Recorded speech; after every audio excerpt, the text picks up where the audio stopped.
So I know it's a little bit late, but this is my favorite music from 2019. Welcome to Tune Fever, baby.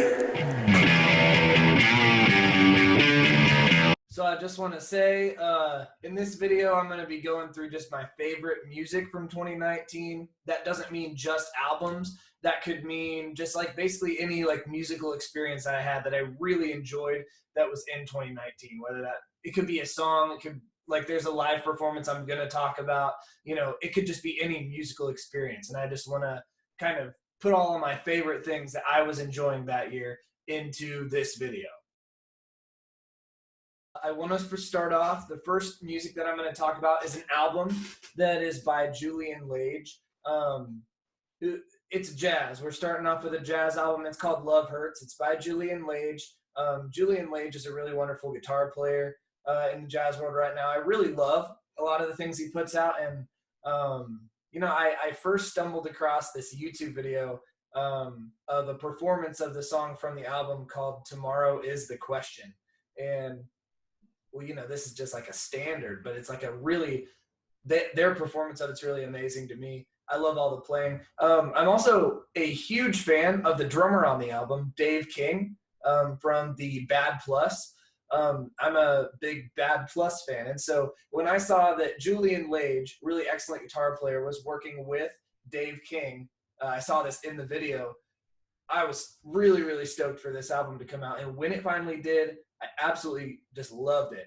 And then the bass player on this album, it's Peruvian bass player Jorge Roeder, and I really like his playing too. So this album, probably my favorite jazz that came out the whole year, really stuck out to me. I listened to it quite a bit.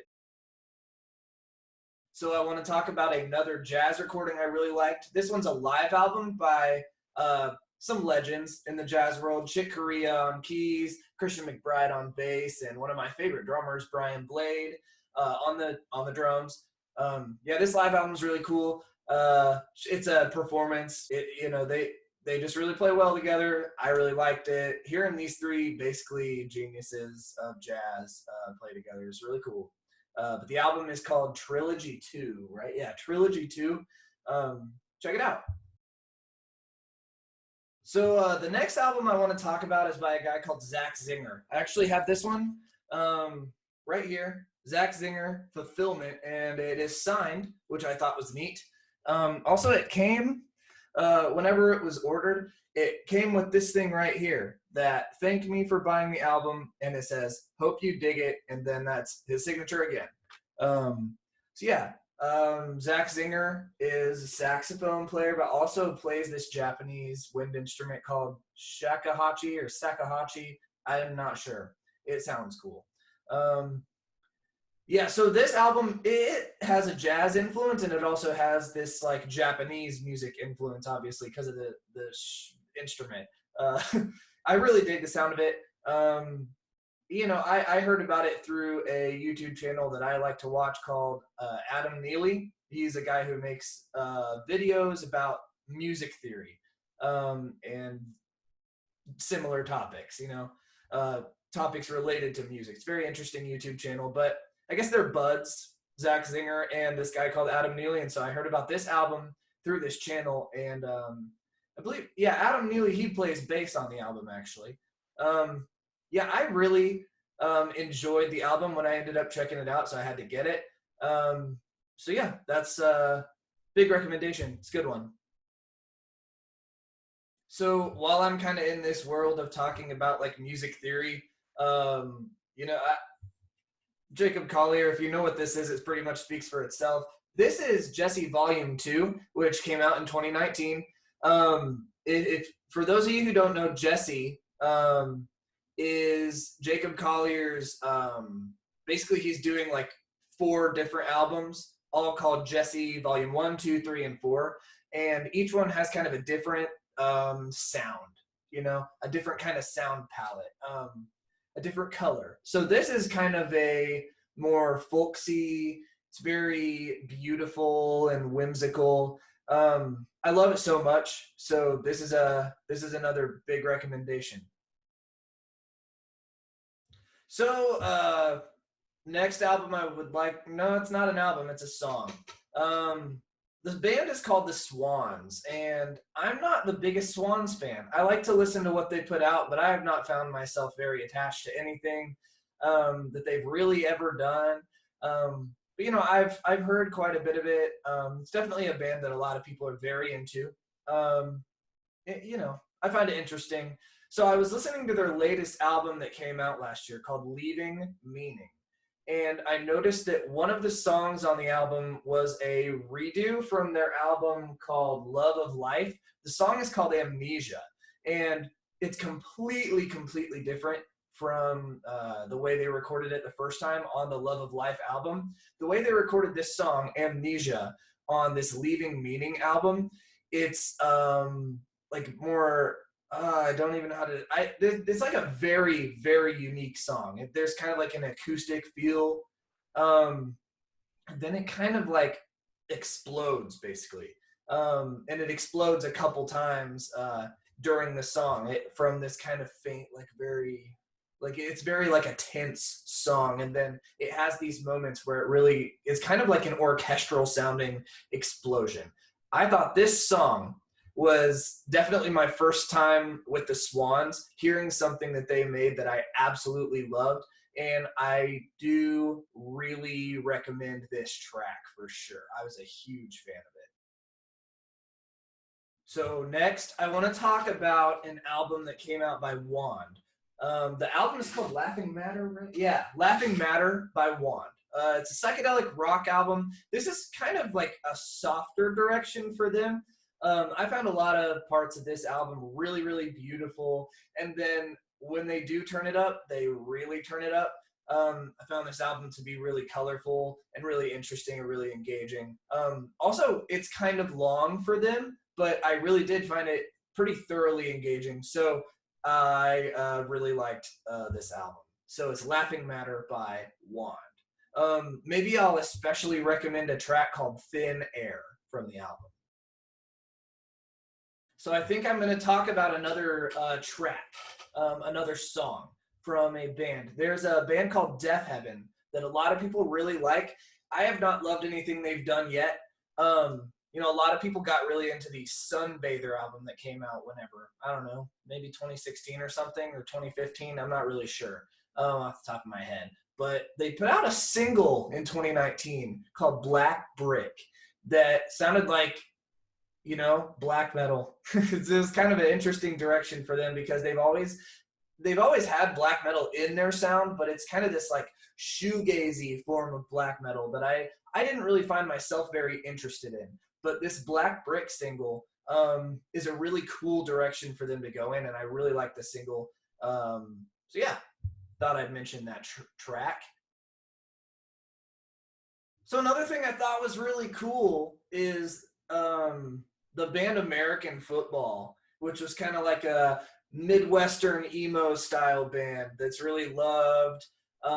It's like a classic band. You know, their first album LP1 really took off and like is still listened to all the time today. I really like it. LP2 was a little bit less well received. I still like the album.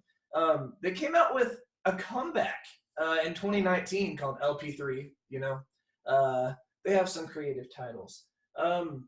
This album was kind of an interesting direction. You know, the other two albums were more in like a math rock kind of thing, but this one, it was like, this one's a lot more like lush instrumentals and about like beauty. Like there is elements of like math rocky type playing with like the really deliberate note choice and a lot of like patterns and some interesting time signatures and busy drumming. There's a lot of really cool things like that are kind of elements from maybe you could call it their former sound. But I really liked LP3 a lot, and I might even be bold enough to say, oh, my friend's here. I might even be bold enough to say that it's my favorite of their albums. All right, I'd like to talk to you guys about this album now. This is the Tool Fear Inoculum. I got that limited edition thing with the with the screen.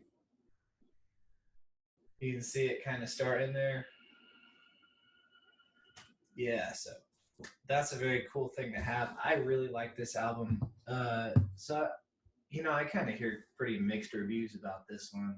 I kind of want to give you my take. I hear a lot of people talking about how this album is bad or whatever. Um, and I think part of that is kind of just because we're all comparing it to the rest of the Tool discography.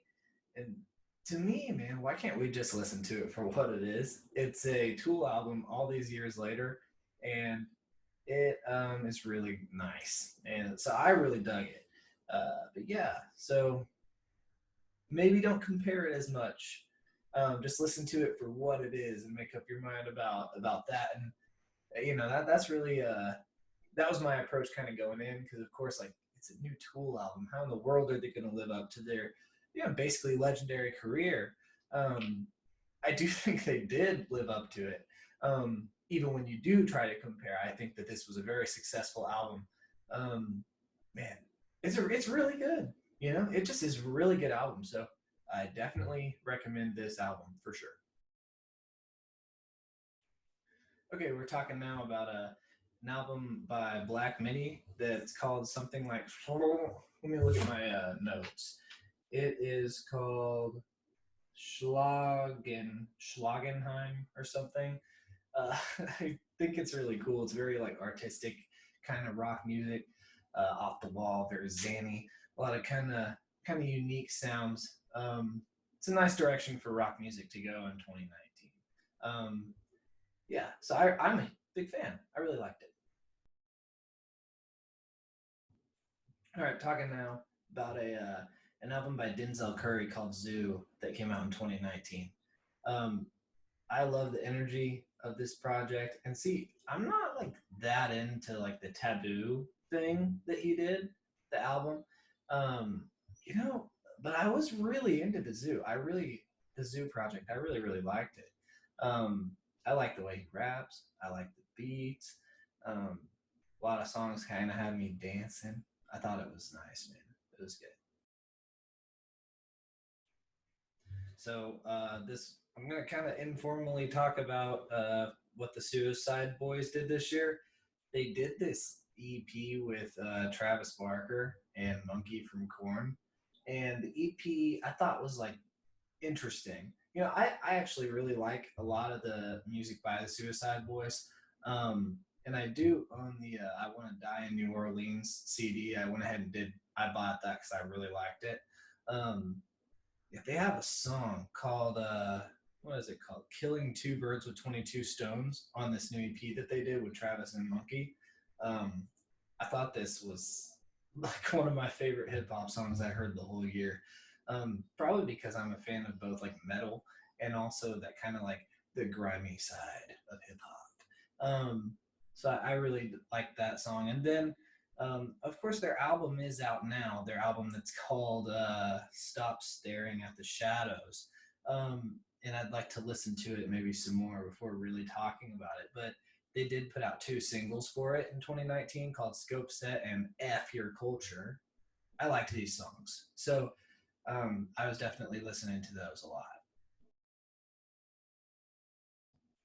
Yeah, so I want to talk about just kind of keeping the hip hop thing going. I like this Lil Tecca album a lot. I bought the CD. When I first heard this whole CD, it kind of blew me away how I really just kind of like instantly was hooked with like every single track. Because yeah, it's like a compilation of a whole bunch of tracks is really what it is. It's not like there's like a theme or something, but Lil Tecca's rapping is really cool. He's I kind of heard of him first, of course, like with the Lyrical Lemonade things he was doing. But man, this album, it's really awesome. I think this is my favorite hip hop that did come out in 2019. Just because it's like relentlessly good the whole thing through. So yeah, I loved it a lot. So Lil Nas X was an interesting artist during 2019. Obviously, Old Town Road was on the top of the charts for the longest time of any song. ever on these Billboard charts. So kind of a cool accomplishment. Obviously, it's kind of pushed through by a lot of people, and I supported it. I thought it was cool. The first time I ever heard the song was on, I think it was a YouTube ad with like a country-looking kid talking, and he like was showing his truck, and I thought it was really the worst song I've ever heard. And I showed it to some of my friends, and I said, I can't believe how ridiculous that this song is. And about a week later, I got to talking to some people who like to swing dance at this place near my my hometown that was called Banjos. And apparently they were like unironically playing this song, and people were unironically dancing to it. And I really thought it was stupid. But I eventually kind of came around, and I just started kind of cheering for it, basically. And then he comes out with this EP called Seven or something like that. And Panini is a really, really good song. And I also really, really like Rodeo. And so, I started out pretty skeptical about Lil Nas X, but as it went forward, I really kind of just was cheering for him and kind of following what he was doing. So yeah, I thought Lil Nas X was cool this year. So I showed a little picture there of a guy called Mr. Hotspot and another guy who is called Jackson. Um, yeah, I kind of became fascinated with like these like dance videos on the internet and these beats that they were dancing to, because I thought it was like smooth, but also I thought it was like really funny. I know there's one video where Mr. Hotspot was like with the backpack kid, and they went into a Waffle House in Atlanta. That's a really funny video. But yeah, I became kind of fascinated with Mr. Hotspot, and also just like the way he talks is really interesting to me. And so sometimes I'll catch myself like quoting him with that accent because I think it's so funny. But yeah, basically, I think I heard about a song that he did with a guy called Jackson. I think probably through Mr. Hotspot's Instagram account. Probably like a video of some people dancing to it or something. And the song is uh, really cool. It's called Jaywalk. And there's like a dance that goes with it. And I did learn the dance. I remember the first time I ever tried it, I actually did it right. Yeah, because I was in Walmart and I was like, hey, look at this. I said to my wife. And then I guess she thought it was cool. And I asked her to video it to see if I could really do it. And it turns out that, yeah, I was doing the jaywalk. So it, came just naturally. I'm just a gifted dancer, apparently, in Walmart. So, but yeah, I love this song. I listen to it all the time. I have honestly found that if I'm in like a bad mood, or if I'm like stressed out with school or something, put in this song on. It's genuinely will cheer me up. So maybe I use it functionally, but I also like genuinely do enjoy the song. And of course, it's not without its flaws. It's obviously kind of like a joke, or kind of like a dorky song. And the Mr. Hotspot, there's a part where Mr. Hotspot is singing on the track, and it's like half a step above where it needs to be. And the first time I heard it, I thought it was the funniest thing ever, and they just kept it in the song.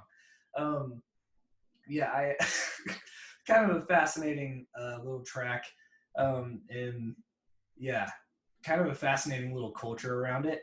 But I actually am a big fan of the song, and I definitely listen to it a lot. So there's this song called Swagger Kicks by a guy called 10K Cash, and it features Lil Yachty. Um, it's like infectious. Um, a lot of the lines are very like quotable and oddball. It's like an extremely fun song. It's kind of the thing that would probably go viral on TikTok, but I don't pay any attention to TikTok, so I don't know if that happened or not, but I kind of bet it did. Um, yeah, I find it kind of hilarious, and I do enjoy listening to it from time to time. So it's definitely got to be on this list because I definitely did enjoy it like a lot, even though it's a bit of a meme song in a way, but I definitely did listen to it quite a bit. So there's a pop album that came out that I really liked a lot. It's called La Linda, and it's by an artist called Tei Shi. Um, Tei Shi is a cool artist. I got into her. She had an EP come out years back. It was called Verde, and this EP I thought had so many interesting songs on it. I really, I just thought it was kind of unlike I've ever heard. But definitely it had that kind of pop appeal and that pop sound. Um, and there's some other projects that Tei Shi has done that I didn't think were quite as successful as that EP. But this album I actually think is very cool and kind of like sexy and like immersive and these sorts of things. I think there's a lot interesting stuff going into this album. So I definitely listened to it a lot and enjoyed it quite a bit. So it's got to be here on this list. So King Crimson's 50th anniversary was in 2019. A career starting all the way back in 1969.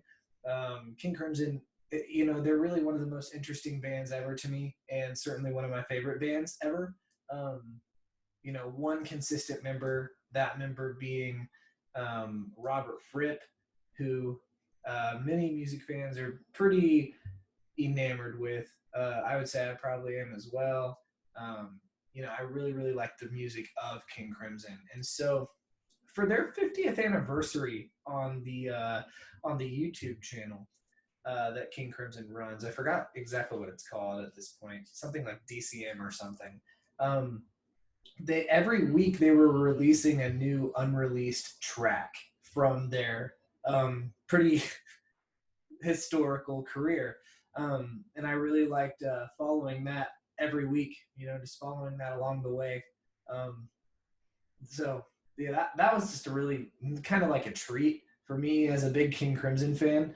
So yeah, happy 50th anniversary to King Crimson. Um, about 3 or 4 months late, but yeah, 2019. They're still going, so it's 51. Happy 51. Okay, so there's a band I like. They're called 68. I've liked them probably for 5 years now, I think. They have a couple albums out that I love. Yeah, I love both of them. I went to see them live. That picture that you saw just before this, that's a photo that I took at the concert. This is a shirt that I acquired at the concert. Tried to get their second album because I already owned their first CD. Tried to get their second one and they said they sold out. So good for them selling CDs. That's what's up. This concert is amazing. I think 68's like, they honestly really, I think I could honestly say they are my favorite live band that I've ever seen. And I've seen them twice now. Once in December, and then the other time was something like 5 years ago. But they were both extremely cool concert experiences. 5 years ago, they had another drummer. His name started with an M. I don't really remember. Michael or Matthew.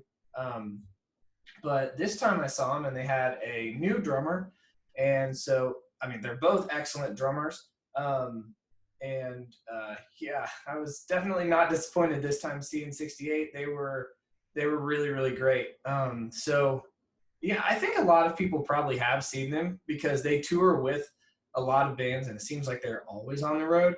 But if you have not seen 68 live, obviously there's a virus going around, so nobody is doing live things, but hopefully on the other side of this, we'll all survive and you can see 68 live. I would highly recommend seeing them. So I want to talk about a live album that I thought was very interesting. yeah, in a positive way. It's called Melkweg. It's by Jameszoo, one word, and it is in collaboration with the Metrople Orkest, which is out of the Netherlands, I believe. Yeah, the Netherlands. So he came out with an album, I don't know, was it 2015 or 16 or something like that? And Jameszoo comes out with an album called Fool. And then the he worked with the Metrople Orkest, however you really say that, I'm not quite sure. And the Metrople Orkest, they're kind of like a jazz orchestra. I mean, it's full piece orchestra, but they work with a lot of interesting artists, and they play a lot of different kinds of music. And Jameszoo, in particular, he's an artist who works with synths a lot, and his music tends to be very electronic and very kind of artistic and strange, and a lot of kind of weird, bizarre sounds. And sometimes it can be kind of glaring to the senses, but he approaches all this kind of thing with like a very jazz and kind of funk approach, many times in his writing and in his composition. This live album, it's such an interesting thing to hear that electronic thing really come together with a full piece orchestra. Yeah, I think it really comes alive. I thought it was a really cool listen. And I do own the Fool album. I got that CD for Christmas one year, so it's sitting up there on my CD shelves. Yeah, and hearing these like orchestrally arranged versions of some Jameszoo stuff was awesome. So yeah, kind of a extremely interesting album. Yeah, check it out for sure. Metrople Orkest has worked with several other artists that I really enjoy. I talked about Jacob Collier earlier. His stuff with them is really neat. And then when Jacob Collier worked with him, he also worked with a guy called Corey Henry, who, there's like the Funk Apostles, and of course Snarky Puppy, kind of the almighty Snarky Puppy, who made a pretty huge splash, fairly recently. And Snarky Puppy actually did an album with the Metrople Orkest as well, an album called Silva. So a lot of the things that Metrople Orkest gets involved with are extremely cool. So kind of recommend that whole catalog. And this album, Melkweg, with Metrople Orkest and Jameszoo, of course, I'm going to recommend that. So in 2019, an artist called Toro Y Moi, who I have really, really liked his stuff in the past, he put out 2 albums this year, Outer Peace and Soul Trash, neither of which I was very crazy about. But on Outer Peace, there are 2 songs in particular that I listen to a lot. I think they're really, really, maybe even some of his like best stuff. I really like most of Toro Y Moi stuff. I definitely loved. I really like his pretty much whole career. Yeah, these 2 songs that were on Outer Peace, they're called Laws of the Universe and Monte Carlo.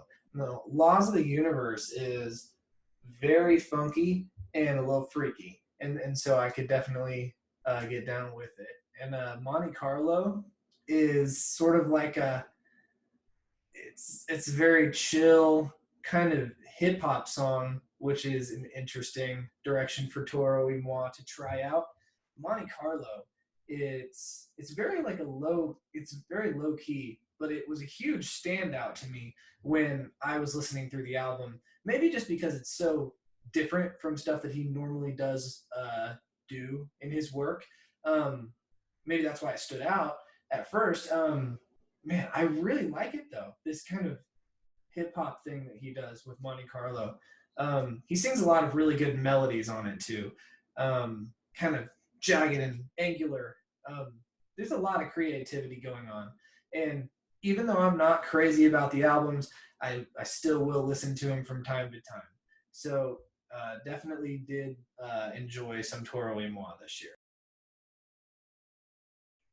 So Kanye West this year put out a Christian album, Jesus is King. and I really, really found it interesting to listen to and very fun to listen to.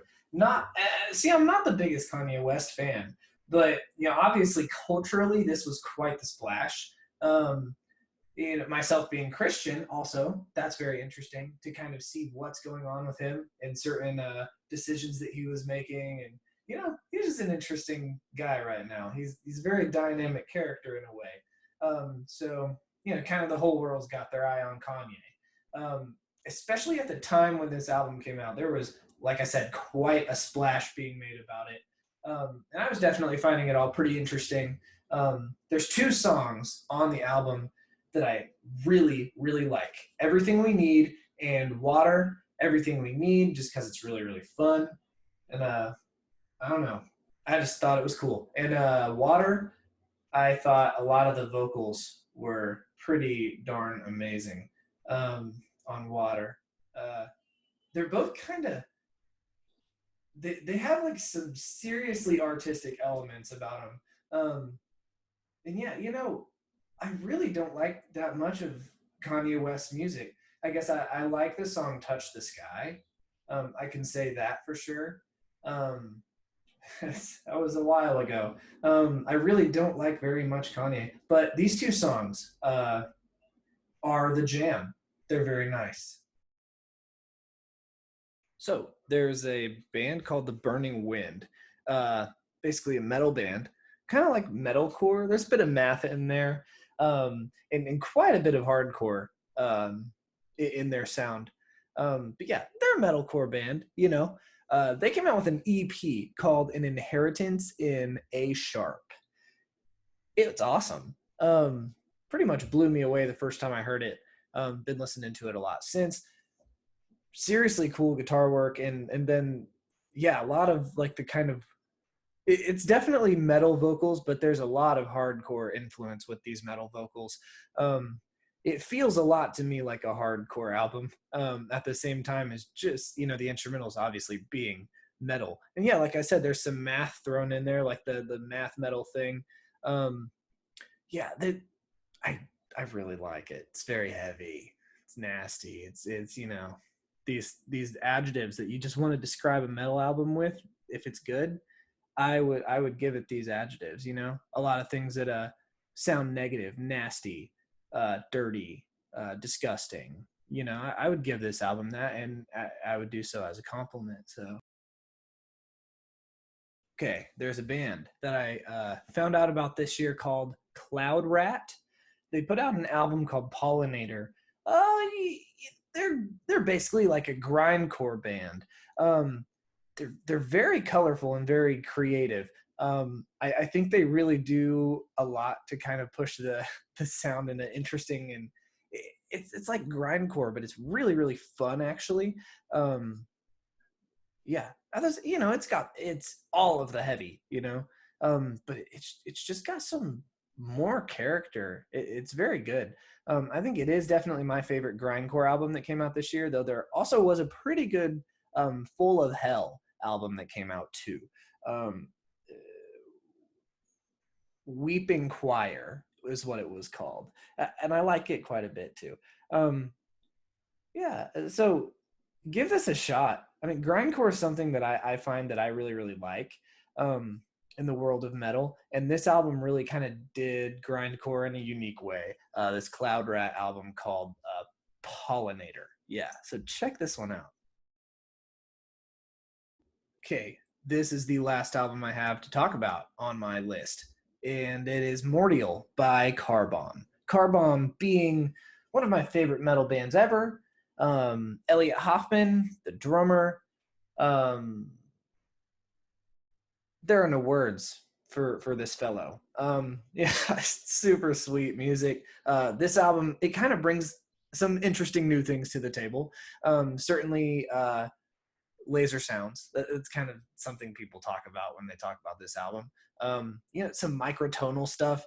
Man, it's a very, very creative album, as are all Carbon albums, going back to like Centralia, their 2007 debut album, which is a really cool one. I do have that CD up on the shelf, as well as Meta, and well, you'll notice I skipped one in between there because I don't know how to say it. The one with like W's. It's like whoa, whoa, whoa, whoa. They're all awesome. I'm very fascinated with anything that the Car Bomb does. I have never seen the Car Bomb live. I would like to see them live. Come to Kansas City. That's somewhere around me. I could drive there. Or Tulsa or Wichita or something. Yeah, I'd love to see Car Bomb. Yeah, I do check out some live footage and some drummer cams of Elliot Hoffman, and the stuff is scary good. Yeah, Car Bomb did not disappoint with this album. When I found out that this album came out, I was so excited, and I did end up getting the CD, and I got a shirt too. Yeah, man, it's really good. I listen to it a lot. All right, that pretty much wraps it up.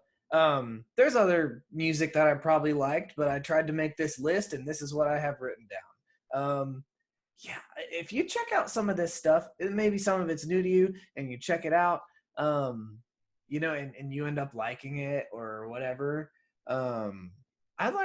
I'd like it if you would comment and let me know that you found out about something cool, because that's part of what the idea of this video is to do, kind of document my year in music 2019, and then share some of the stuff that I really liked with somebody who might listen.